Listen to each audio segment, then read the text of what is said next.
இரண்டாவதாக மதீனா முனவரருடைய குதுபா ஷேக் அஹ்மத் இப்னு அலி அல் ஹுதைஃபி, மூத்த ஹத்தீப் ஹுதைஃபி ஹஃபிதுல்லாவுடைய அன்பு மகன் அஹ்மத் ஹஃபிதுல்லா கலிமா தௌஹீதுடைய ஏகத்துவ கலிமாவுடைய சிறப்புகளும் மாண்புகளும்.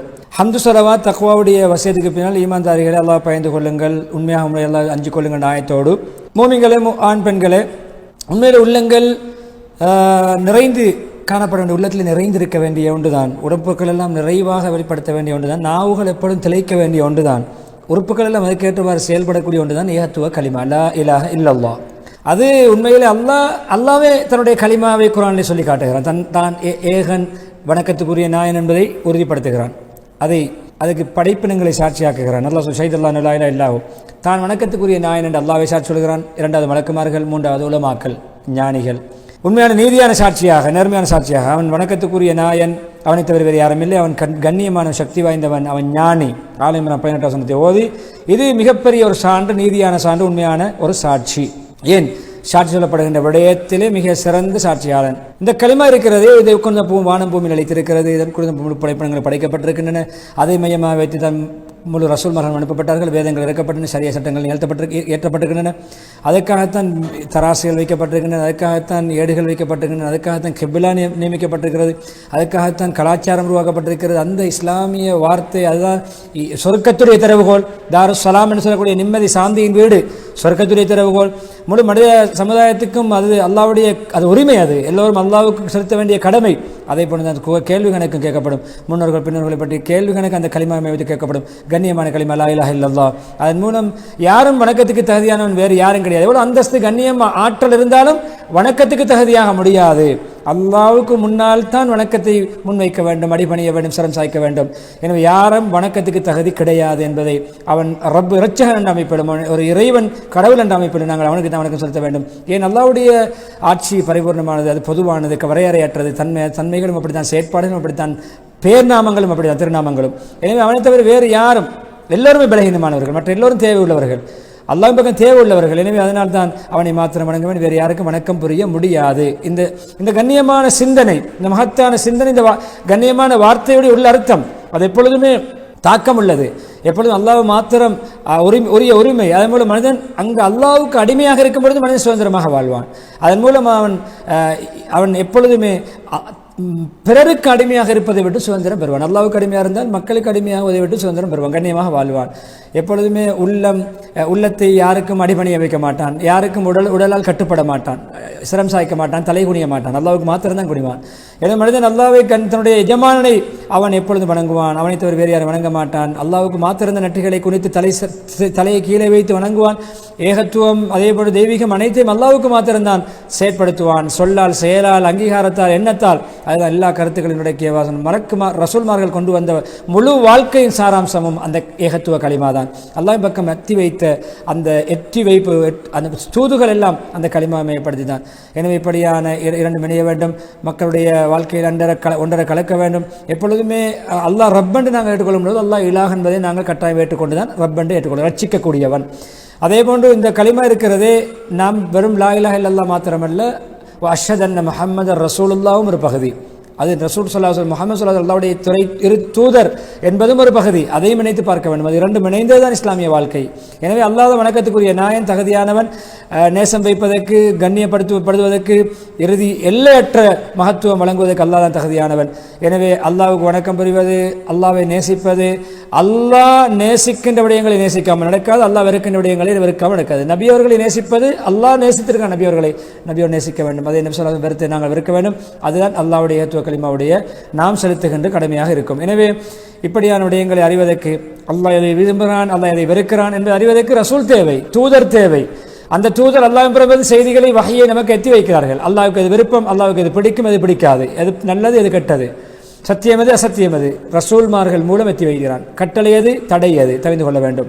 கட்டளை எடுத்து நடக்க வேண்டும், தடைகளை தவிர வேண்டும். எனவே இப்படியான ரசூல் ஸல்லல்லாஹு அலைஹி வஸல்லம் அன்பின் மூலம் அல்லாஹ்வுடைய அன்பை பெற்றுக்கொள்வதற்கு உரித்தானவர்களாக ஒவ்வொரு மோமினும் முஸ்லிமும் மாறுகிறார்கள். நபியை உண்மைப்படுத்துகின்ற, நபியை பின்பற்றுகின்ற நிலைமைக்கு மாறுகிறார்கள். எனவே இப்படியான சொர்க்கம் இருக்கிறது, இன்பம் நிறைந்த வீடு, சுகண்டிகள் நிறைந்த வீடு, நிரந்தர வீடு, உயர்ந்த கண்ணியமான இடம்.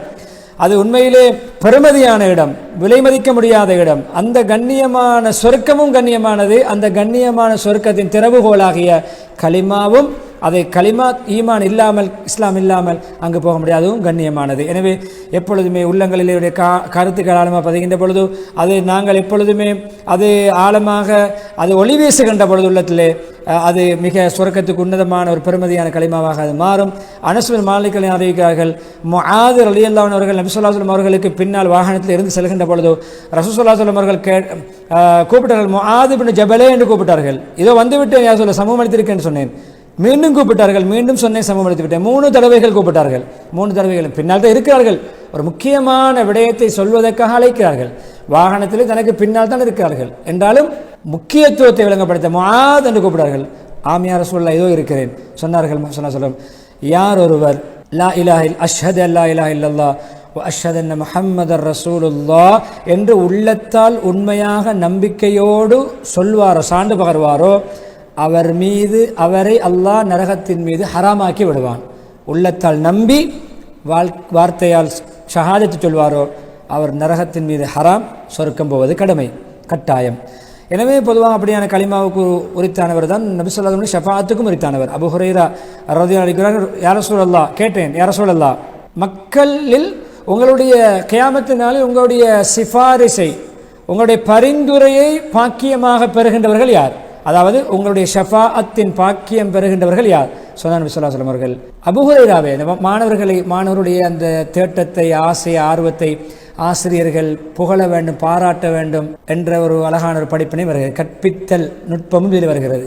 டீச்சிங் ஸ்கில், அழகான ஒரு டீச்சிங். கேள்வி உடனே பதில் சொல்லாமல், அபூ ஹுரைரா, எனக்கு தெரியும் உங்களுக்கு முன்னால வேற யாரும் இப்படி இந்த கேள்வி கேட்க மாட்டாங்க. அழகான கேள்வி. ஒரு மாணவர் கேள்வி கேட்கும்போது நல்ல கேள்வி, ஆசான்கள் பாராட்ட வேண்டும்.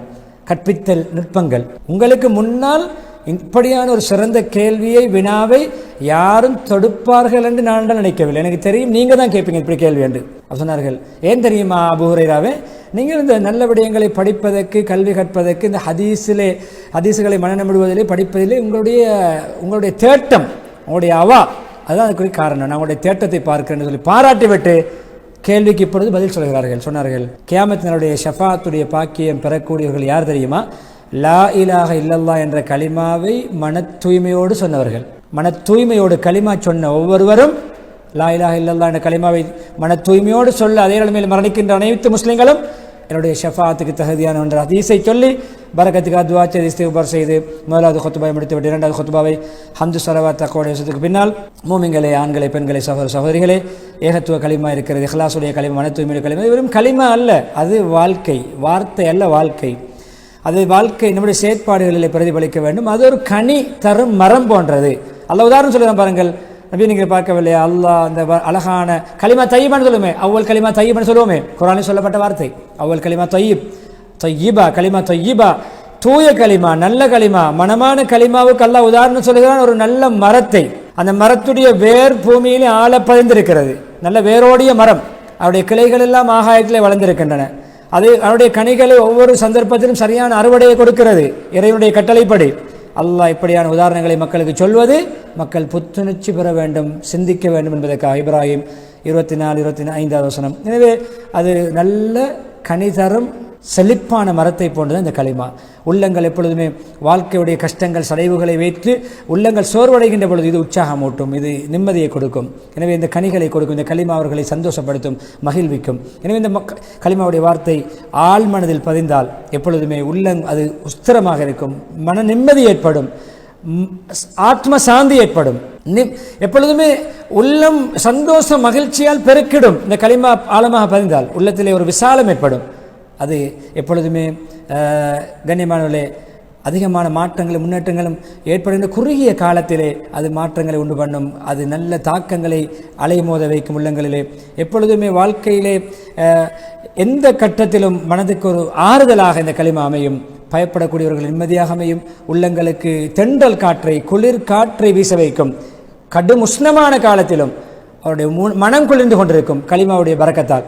எனவே எந்த உள்ளம் ஏகத்துவ கலிமாவால் நிறைந்திருக்குமோ அது கலாக்கதிர் என்ன நடந்தாலும் மனசு நிம்மதியாக இருக்கும். அல்லாஹ்வுடைய கலாக்கதிர் படி வாழ்க்கை போகும், மனசு நிம்மதியாக இருக்கும். காரியங்கள் மாறி மாறி வரும்பொழுது உள்ளம் நிம்மதியாக இருக்கும். ஏன்னா அவருக்கு நம்பிக்கை இருக்குது. அந்த உள்ளத்துக்கு சொந்தக்காரராகி அந்த மனிதருக்கு ஈமான் உள்ளவருக்கு நம்பிக்கை இருக்கிறது. எல்லாமே அவர் கலாக்கதிர் நடக்கிறது, கண்ணியமானது, இறைவனுடைய முடிவு.